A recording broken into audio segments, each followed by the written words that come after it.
যে সমীকরণে বিশ্বকাপ আদৌ কি খেলা হবে বাংলাদেশের? 28 বছর পরে বাদ পড়ল বিশ্বকাপের মঞ্চ থেকে বাংলাদেশ। আইসিসি যে শিডিউল প্রকাশ করলেন, সত্যি কি 27 বিশ্বকাপ খেলতে পারবে বাংলাদেশ? চলুন বিস্তারিত প্রতিবেদনে দেখে নেওয়া যাক। 28 বছর পরে সরাসরি বিশ্বকাপ খেলা থেকে বঞ্চিত হলো বাংলাদেশ। কে ভাবতো, কে বা জানতো নিজেদের প্রিয় ফরম্যাটেই এমন করুণ অবস্থা হবে বাংলাদেশের। যখন সাকিব, মাশরাফি, তামিমরা ছিলেন, সকলে বলতেন তাদের প্রিয় ফরম্যাট ওয়ানডে আসলেই তারা অন্যভাবে জ্বলে উঠতেন। কিন্তু সেই ওয়ানডেতেই অধপতনের শিকার হলো এবার বাংলাদেশ। দীর্ঘ 28 বছর পরে বিশ্বকাপ খেলা থেকে বঞ্চিত।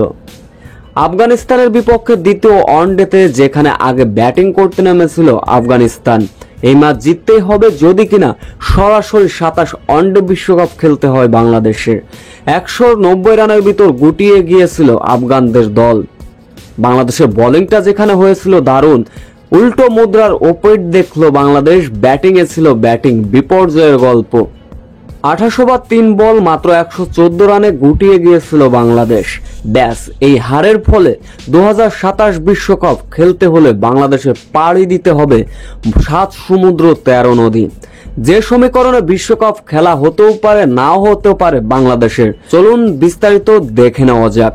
আর মাত্র 4টা ম্যাচ আছে বাংলাদেশের, যেখানে 4টাতেই জিতলেই তাও পয়েন্ট টেবিলে উন্নতি হবে না বাংলাদেশের।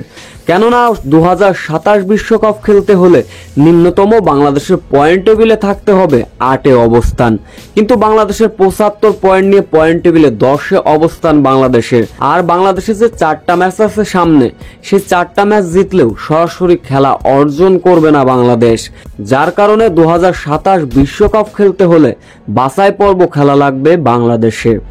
আর যদি বাছাই পর্বে অঘটন ঘটে আর যদিও বা হেরে বসে, তাহলে তো কোনো কথাই হলো না।